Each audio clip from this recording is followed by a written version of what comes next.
White just played g3 here. Why? What does this move actually do in this position? At first glance, it just looks like normal development. Bishop g2, knight out, castle. But then, why put the bishop on g2 when it's staring into your own pawns on e4 and d5? And why spend 2 moves to do that when bishop e2 or bishop d3 does the same in 1? So there has to be something more going on here, and it all starts with the pawn structure.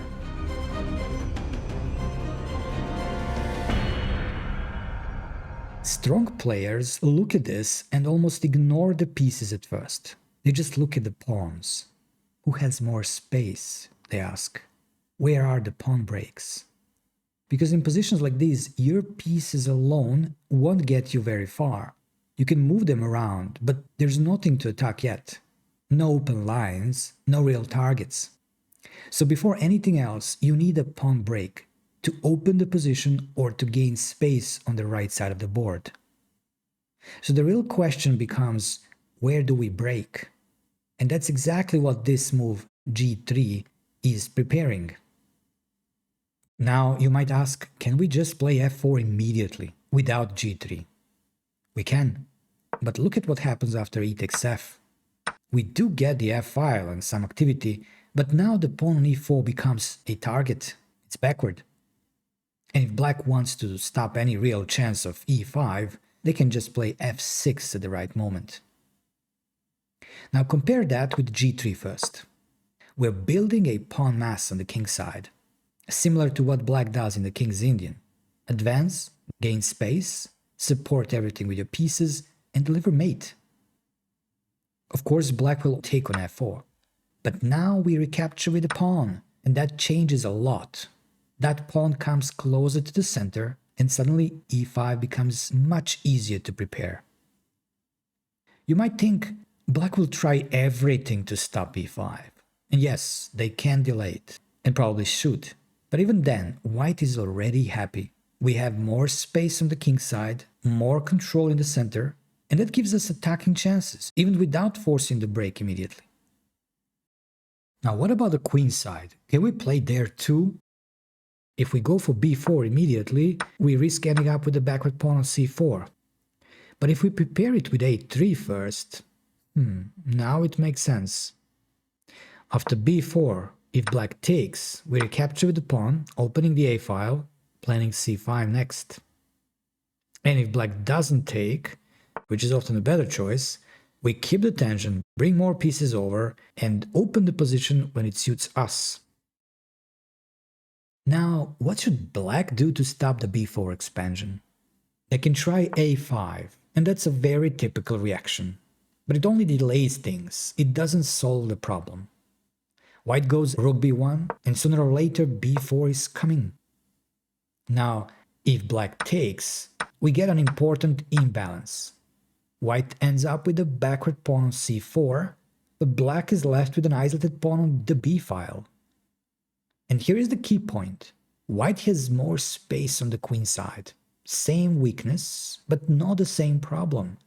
The side with space advantage attacks more easily. So this favors white. Also, notice what a5 does. It weakens the b5 square immediately. That gives white a perfect outpost, and black loses the b5 break. No counterplay on the queen side. This certainly raises the question about where should black play. Well, before going for a5, black should already be thinking about the pawn structure, because their chances are actually on the same side. It's a race. They should go for a6, preparing b5. And white may be forced to play a4, and suddenly their own queenside initiative disappears. This is not so easy to achieve, especially with the knight on d7. Ideally, that knight would go to a6 and then c7, supporting b5 properly. And all that takes time, and that's the problem. While black is preparing to play on the queen side, white is already pushing on the king side. So the natural question is, can black play on the king side instead? And the answer is yes. That's why one of the most common moves here is g6. They want to support the f-pawn break, because without g6, After f5, white can take and take over the e4 square. And that's a great square for a knight, putting pressure on d6. So g6 makes a lot of sense to recapture with the pawn and keep control of the center. And if white doesn't take on f5, black just pushes further, gains space, and starts building a kingside attack. So going back to the original question about the g3 move, it's not just about developing the bishop, it's about preparing the right pawn break. In close positions like this, everything starts with the pawns. We don't guess where to play, we read the structure. And reading the pawns in this case means we follow the pawn chain. From the base to the top, that's the direction of your attack. That tells you where you have space or where you can gain it with the pawn break without creating unnecessary weaknesses. But what if you have two directions, like in this position? The center points both ways. Then it becomes a question of timing, which break is faster.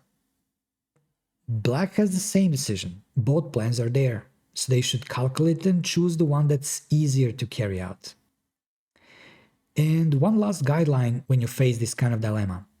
Look at the central pawns on the D and E files. For black, they point to the kingside. That's where they can gain more space on the F, G, and H files. On the queen side, they only have 2 pawns to advance, so less space to work with. So instead of memorizing moves like G3, F4 or A3, B4, keep things simple. Read the pawns and the plan will show itself. And by the way, this whole structure is basically the heart of the Czech Benoni. Understanding the structure like this is the best way to understand the opening.